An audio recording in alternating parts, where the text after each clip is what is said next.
अस्सलाम वालेकुम सामीन, 13 ज़िलहिज्जा और 10 जून है। खबर का उन्वान है 8 बच्चे डूब गए। मामला टोंक राजस्थान का है। खबर थोड़ी तफसील सुनिए।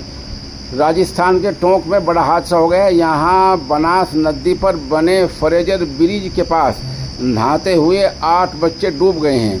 ये बच्चे नदी में नहा रहे थे। ये 11 डूबे थे, कुछ को बचा लिया गया है। जो ज़ख्मी हैं उनका अस्पताल में इलाज है। और हादसे के बाद इलाके में खलबली मच गई है। 8 बच्चों को डॉक्टरों ने मुर्दा करार दे दिया है। मकामी लोगों की मदद से कुछ बच्चों को अस्पताल पहुंचाया गया है। टोंक सादात अस्पताल में बाकी बच्चों का इलाज चल रहा है। अस्पताल इहाते में भारी भीड़ जमा हो गई है और अहले खाना का रो रो कर बुरा हाल है।